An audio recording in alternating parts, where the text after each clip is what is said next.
Good morning everyone. बच्चों, natural resources running चल रहा है चैप्टर बायो के अंदर, और इसमें लास्ट क्लास में हमने वाटर पॉल्यूशन को कंप्लीट किया था। आज हम mineral riches in soil and इसके अलावा सॉइल फॉर्मेशन है, ये कैसे होता है, ये सब समझेंगे हम। तो अपना नेक्स्ट टॉपिक है mineral riches in the soil. Mineral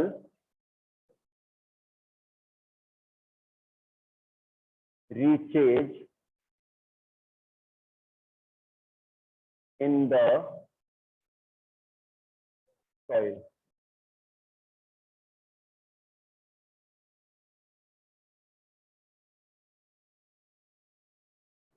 Mineral riches in the soil.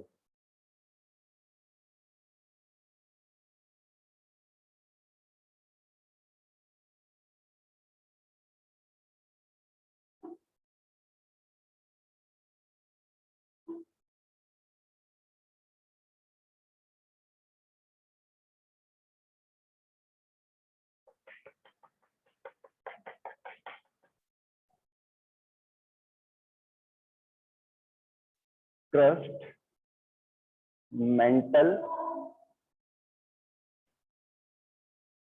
and core.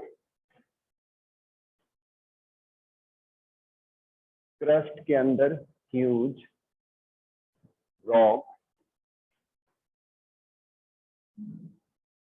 Oxygen, silicon, aluminium, iron,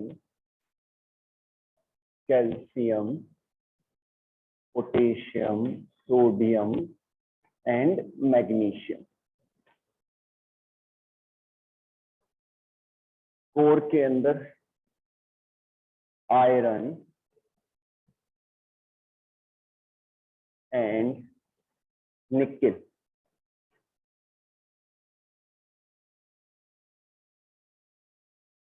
नीफे भी कहते हैं। और मेंटल के अंदर common silicate, common silicate, common silicate,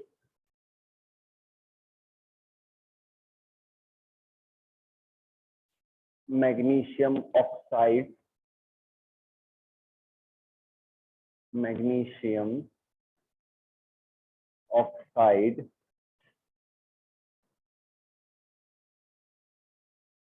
coma iron, aluminium, calcium, sodium and potassium. Yes, 9th class, look at the board. बच्चों, अब हम अर्थ की स्ट्रक्चर को समझ रहे हैं कि कौन कौन से मिनरल्स पाए जाते हैं। तो मेनली 3 लेयर्स हैं। सबसे आउटर मोस्ट जो लेयर है वो क्रस्ट है। वो क्या है? क्रस्ट है। और जो मिडिल लेयर है वो मेंटल, और जो एकदम इनर लेयर है या इनर पार्ट है उसे हम कोर कहते हैं। जो क्रस्ट पार्ट है इसके अंदर ह्यूज रॉक पाई जाती है। Oxygen, silicon, aluminium, iron, calcium, potassium, sodium, magnesium, ये सब मिनरल पाए जाते हैं। इसी पार्ट में सॉइल भी बनता है। और सॉइल भी कैसे बनता है? जो रॉक्स होती है उनके डिग्रेड होने से, उनकी वेदरिंग होने से जो है सॉइल का फॉर्मेशन होता है। बोर्ड पे देखते रहे सब लोग। फिर मेंटल की बात करें, मेंटल के अंदर कॉमन सिलिकेट्स हैं, magnesium oxide, iron, aluminium, calcium, sodium, potassium. और जो कोर पार्ट है ये बना होता है आयरन और निकल का। किसका बना होता है? आयरन एंड निकल का। तो इसलिए इसे नीफे भी, इसे कंबाइनली नीफे भी कहते हैं। तो मेनली इसमें आयरन और निकल पाया जाता है इस तरीके से। ठीक है बच्चों, नेक्स्ट टॉपिक है सॉइल।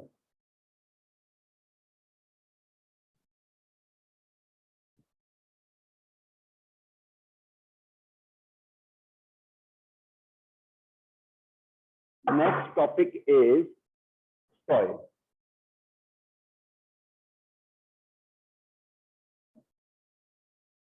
यस, सॉइल के अंदर पहले बात करेंगे सॉइल कंपोनेंट्स की। सॉइल कंपोनेंट, सॉइल कंपोनेंट्स में फर्स्ट है मिनरल मैटर। मिनरल मैटर ये है 45%। सेकंड लेते हैं ऑर्गेनिक मैटर।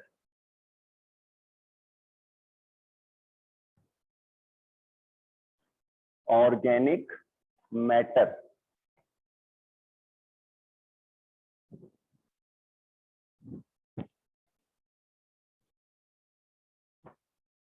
ऑनलाइन में, ये ऑनलाइन किया बाकी ये ऑर्गेनिक मैटर भी बच्चों 45%, और नहीं सॉरी, ऑर्गेनिक मैटर 5%। नेक्स्ट लेते हैं वाटर। वाटर 25%। 25%। इसके बाद में एयर। एयर भी 25%। और लिविंग ऑर्गेनिज्म, फिफ्थ जो कंपोनेंट है वो है लिविंग ऑर्गेनिज्म।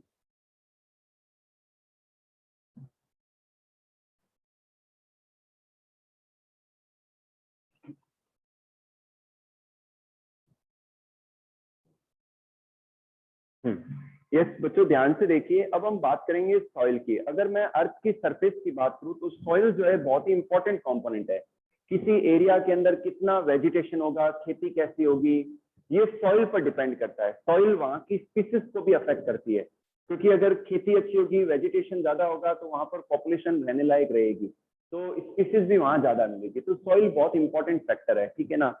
तो सॉइल कंपोनेंट्स की अगर बात करूं तो सॉइल में क्या क्या पाया जाता है, मिनरल्स पाए जाते हैं। तो मिनरल मैटर का जो पार्ट है वो 45% है। फिर बात करते हैं ऑर्गेनिक मैटर की, जो कार्बनिक मैटर है वो 5% होता है, ठीक है। फिर लेते हैं वाटर 25% होता है ऑन एन एवरेज। एयर भी जरूरी है, ठीक है ना, एरेटेड होना जरूरी है, क्योंकि प्लांट्स को भी एयर चाहिए। तो एयर 25% होती है, और इसके अलावा माइक्रो ऑर्गेनिज्म या लिविंग ऑर्गेनिज्म पाए जाते हैं सॉइल के अंदर। क्लियर हुआ या नहीं हुआ, ठीक है। तो अब बात करेंगे सॉइल का फॉर्मेशन कैसे होता है। Soil formation,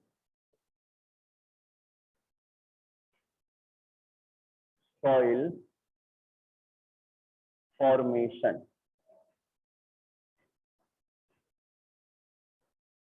yes. Soil formation बच्चों, सॉइल एक रिन्यूएबल रिसोर्स है। Renewable resource.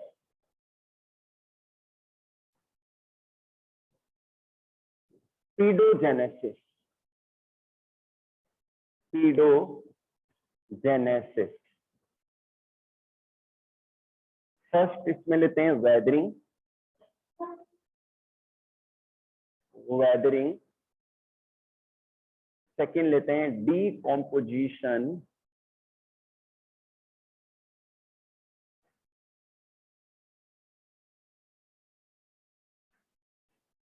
decomposition of organic matter, organic matter and subsequent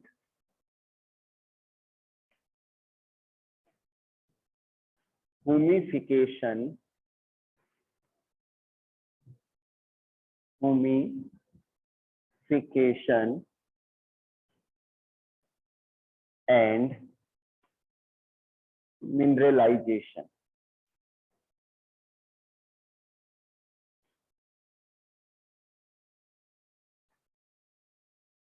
yes बच्चों ध्यान से देखिए, सॉइल फॉर्मेशन। बच्चों आपने पढ़ा इस चैप्टर में सॉइल क्या है, रिन्यूएबल रिसोर्स है। कैसे, अगर मान लो किसी प्लेस की, किसी स्थान की अगर जो सॉइल है, अगर वो बंजर हो जाती है, मान लो इनफर्टाइल हो जाती है, तो कोई हो सकता है वो वापस से फर्टाइल हो जाए, ठीक है ना। मान लो वो बंजर हो गई है, वहां पर अब इतना न्यूट्रिएंट्स नहीं है कि वहां पर क्रॉप ग्रो कर पाए, लेकिन हो सकता है आने वाले टाइम में वापस से वो फर्टाइल हो जाए। तो ये रिन्यूएबल रिसोर्स है। पीडोजेनेसिस क्या है, the formation of soil. Soil के बनने को पीडोजेनेसिस कहते हैं। क्या कहते हैं, पीडोजेनेसिस कहते हैं। नेक्स्ट लेते हैं डीकॉम्पोजिशन ऑफ ऑर्गेनिक मैटर। बच्चों क्या होता है कि सॉइल के अंदर मतलब फीकल मैटर, जो जानवरों का जो एक्सक्रीटा है, गोबर वगैरह है, एक्सक्रीटा है, वो सॉइल में पड़ा रहता है, ठीक है ना। तो ये ऑर्गेनिक मैटर है। तो इसको क्या होता है कि जो माइक्रो ऑर्गेनिज्म है, बैक्टीरिया है या फंगाई है, वो डिग्रेड करते हैं, डिकम्पोज करते हैं, ठीक है। तो ऑर्गेनिक मैटर का क्या होता है, डिकम्पोजिशन होता है, ठीक है। और इससे क्या होता है, एक डार्क कलर का एमोर्फस सब्सटेंस बनता है जिसे हम ह्यूमस कहते हैं। सॉइल के अंदर जो प्लांट की पत्तियां या प्लांट की जो ट्विक्स गिर गई हैं वो भी डिग्रेड होती हैं, जो एक्सक्रीटा है एनिमल्स का वो भी डिग्रेड होता है, और डिग्रेड होके वो ह्यूमस बना लेता है। क्या बना लेता है, ह्यूमस। तो ह्यूमस, HUMUS, ह्यूमस क्या है, ऑर्गेनिक पार्ट है, डार्क कलर का एमोर्फस सब्सटेंस है जो ऑर्गेनिक मैटर के डिकम्पोज होने से बनता है, ठीक है। और फिर धीरे धीरे क्या होता है कि उनके और डिकम्पोजिशन होने से मिनरल्स रिलीज होते हैं सॉइल के अंदर, दैट इज कॉल्ड मिनरलाइजेशन। उसे हम क्या कहते हैं, मिनरलाइजेशन कहते हैं। क्लियर होगी बात आपके। अब बात करते हैं डेट्रिटस की।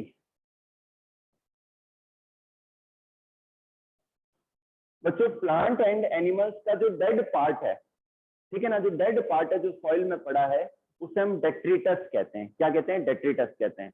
तो वो ऑर्गेनिज्म जो डेड कंपोनेंट्स को, डेड पार्ट को भी डिकम्पोज करते हैं, उन्हें डेट्रीवॉर्स कहते हैं। क्या कहते हैं, डेट्रीटीवॉर्स या डेट्रीवॉर्स कहते हैं। क्लियर होगी बात आपके। तो ये कॉन्सेप्ट क्लियर हुआ या नहीं हुआ आपके, यहां तक क्लियर है।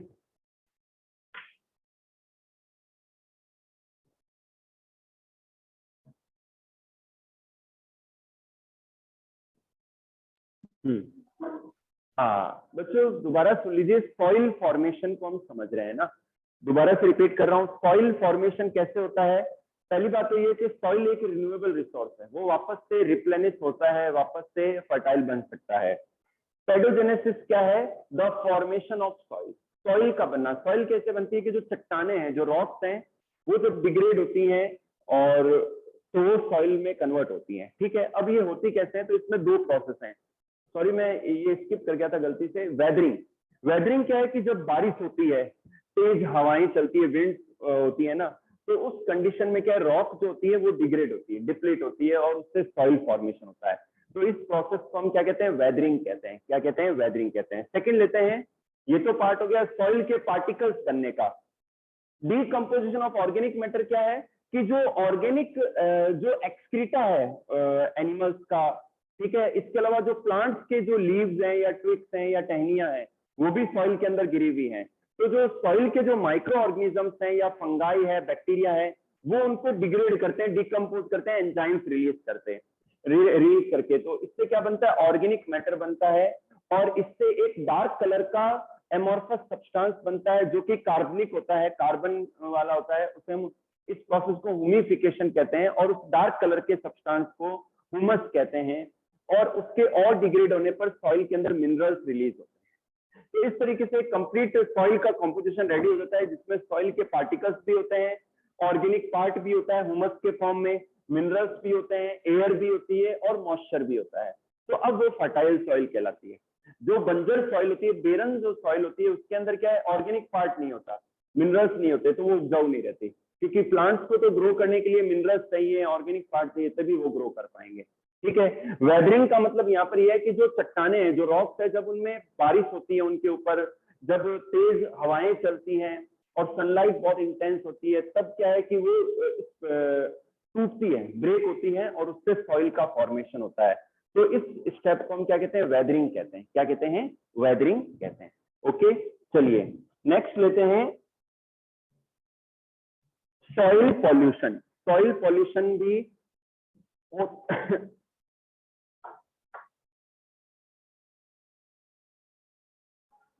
yes, next topic is soil pollution. Soil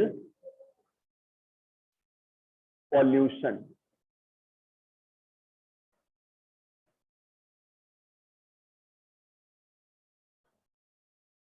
soil pollution में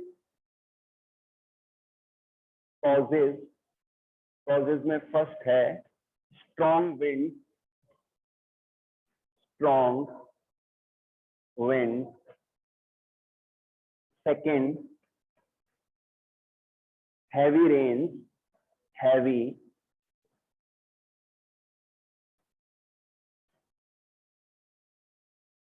third improper farming, improper farming. Fourth, improper farming and suspended cultivation. Suspended cultivation.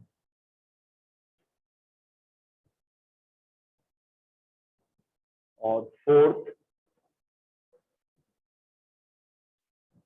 human actions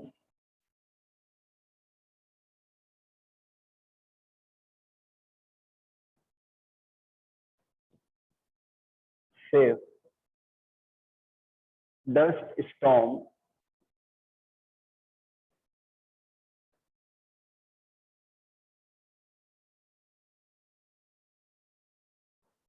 अच्छा सॉरी बच्चों गलती हो गई, मैंने ये सॉइल इरोजन का करवा दिया, चलो इसको सॉइल इरोजन कर लेते हैं। सॉइल इरोजन और फिर frequent flood, frequent flood,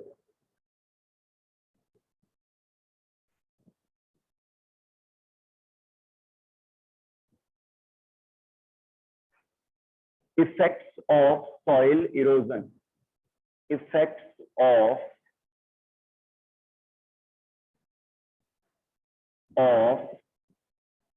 soil erosion, effects of soil erosion. First, loss of fertility, loss of fertility and desertification.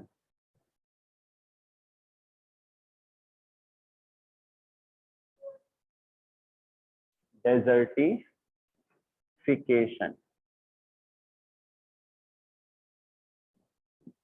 Second, landslide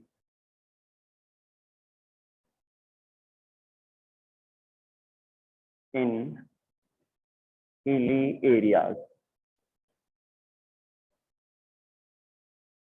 flash floods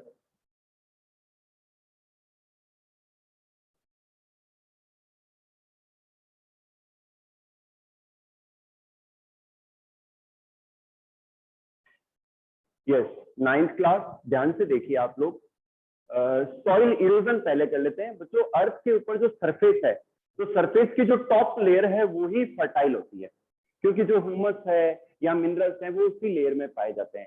अगर वो टॉप लेयर रिमूव हो जाए, अगर वो टॉप लेयर रिमूव हो जाए तो उसे हम कहते हैं soil erosion. Okay, the removal of top layer of soil is called soil erosion. This is called soil erosion.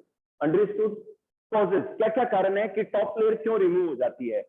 First reason है, सबसे बड़ा रीजन ये होता है कि बच्चों जहां वेजिटेशन नहीं है, पेड़ नहीं लगाए हुए हैं, खेती नहीं है, तो वहां जो सॉइल है वो फ्री है, ठीक है ना। उसकी क्योंकि जो पेड़ हैं, जो ट्रीज हैं वो बांधे रखते हैं सॉइल को, तो वहां पर सॉइल इरोजन के चांसेस ज्यादा रहते हैं जहां कुछ भी वेजिटेशन नहीं होता है।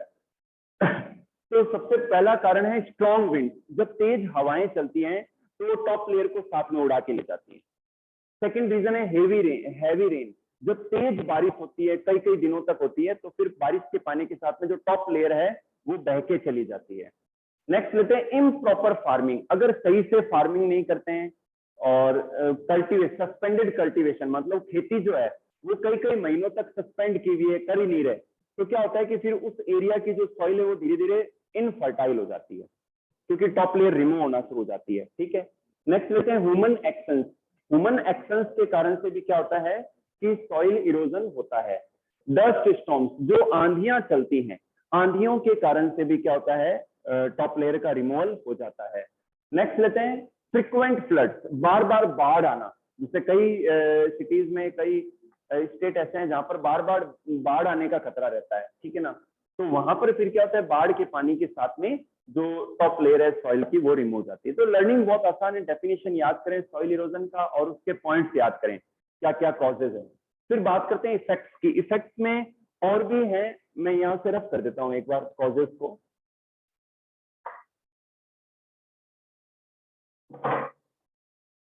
थर्ड मैंने फ्लैश फ्लड बताया है। फोर्थ है famine.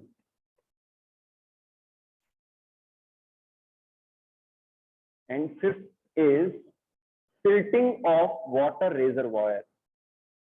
Tilting of water reservoir. Yes, ध्यान से देखिए बच्चों। अब बात करते हैं सॉइल इरोजन से क्या हार्म है, क्या नुकसान है हमें। तो फर्स्ट है सॉइल इरोजन का loss of fertility and desertification. जो फर्टिलिटी है उसका लॉस हो जाता है और डेजर्टिफिकेशन होना स्टार्ट हो जाता है, डेजर्ट का फॉर्मेशन होना शुरू हो जाता है। सेकंड लेते हैं land slide in hilly areas. जो पहाड़ी इलाके हैं, जो हिली एरियाज हैं, वहां पर लैंड स्लाइड हो जाता है। अभी आप नहीं देख रहे है ना हिमाचल वगैरह में। नेक्स्ट लेते हैं फ्लैश फ्लड। अचानक, फ्लैश फ्लड का मतलब है अचानक बाढ़ आ जाना, अचानक इंस्टेंटली अचानक बाढ़ आ जाती है, फ्लैश फ्लड। नेक्स्ट है फेमाइन। जहां पर सॉइल इरोजन होता है तो वहां पर खेती बाड़ी नहीं रहती, एग्रीकल्चर अच्छा नहीं रहता, तो फेमाइन मतलब सूखा पड़ जाता है, ठीक है ना। फिर लेते हैं सिल्टिंग ऑफ वाटर रिजर्वॉयर। वो जो वाटर रिजर्वॉयर है जहां पर पानी स्टोर किया जाता है, तो उसकी सिल्टिंग होना स्टार्ट हो जाती है। तो ये रीजन रहते हैं, ये इफेक्ट रहते हैं सॉइल इरोजन के। मैं रिपीट कर देता हूँ, loss of fertility and desertification. Next है landslides in hilly areas, landslides in hilly areas. Next है फ्लैश फ्लड। फोर्थ है फेमाइंस। फिफ्थ है silting of water reservoir, silting of water reservoir. Next topic लेते हैं soil pollution.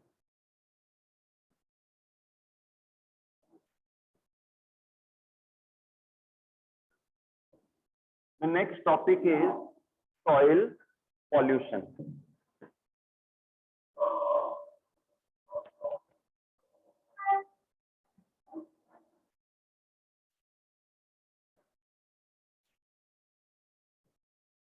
Soil pollution में sources, first लेते हैं solid waste, solid wastage. Second chemical.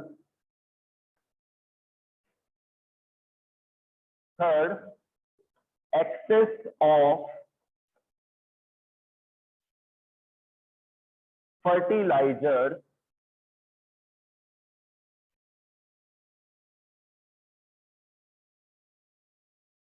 And pesticide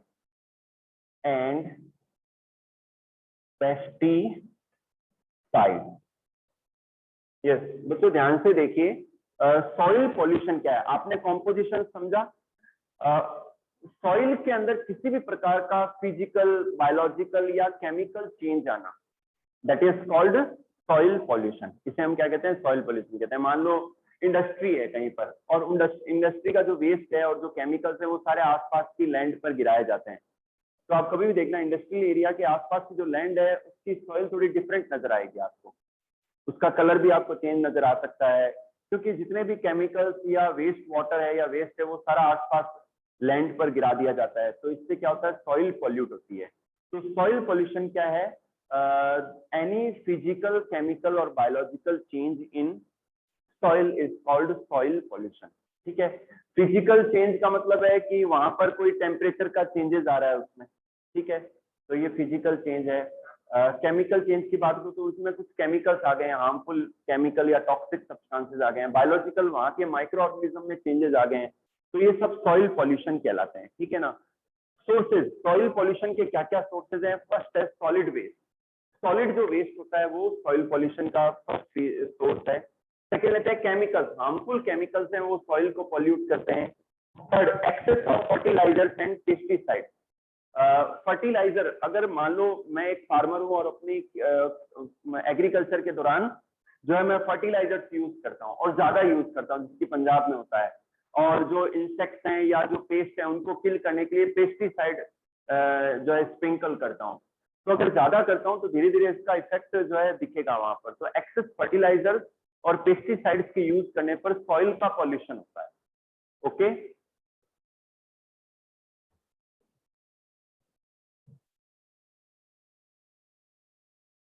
हाँ, 9th class. Next topic है prevention of soil erosion. Soil erosion का prevention कैसे कर सकते हैं, आप कैसे बता सकते हो सॉइल को इरोजन होने से? फर्स्ट है इंटेंसिव क्रॉपिंग। क्रॉपिंग करना मतलब एग्रीकल्चर करना, खेती करना, ठीक है ना, तो इससे सॉइल क्या है, इरोजन रुक जाएगा। सेकेंड है टेरेस फार्मिंग। टेरेस फार्मिंग जैसे कि आपने देखा होगा हिमाचल में, कभी आप गए होंगे तो वहां पर सीढ़ीदार खेती होती है, मतलब क्योंकि पहाड़ है ना, तो वहां पर क्या ऐसे सीढ़ियां बना देते हैं, जिससे क्या है कि ऐसे लेयर्स में एग्री खेती होती है, क्योंकि वहां जब बारिश गिरती है तो ऊपर से सॉइल का इरोजन होते हुए आता है। तो अगर ऐसे टेरेस फार्मिंग होगी तो फिर सॉइल का इरोजन इतना नहीं हो पाएगा। नेक्स्ट लेते हैं sowing grasses and planting xerophyte, कि जहां कहीं खेती नहीं भी हो रही है, क्रॉप नहीं भी लगा रहे हो आप, तो आप ग्रास लगा सकते हो वहां पर।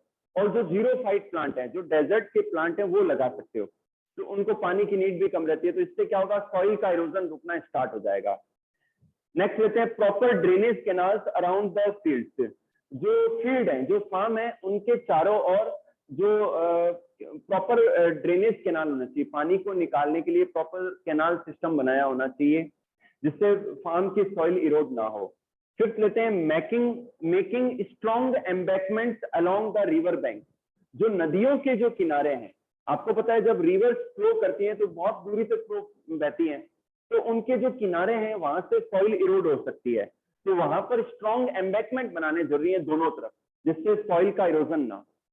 ओके बच्चों, तो मैं रिपीट कर रहा हूं, intensive cropping, terrace farming, sowing grasses and xerophyte, proper drainage canals around the field, making strong embankments along the river bank। Okay बच्चों, तो ये पार्ट था सॉइल इरोजन के प्रिवेंशन का। कल एक बार और देख लेंगे और रिमेनिंग पार्ट भी कल करेंगे, बायोजियोकेमिकल साइकिल भी स्टार्ट करेंगे, ठीक है।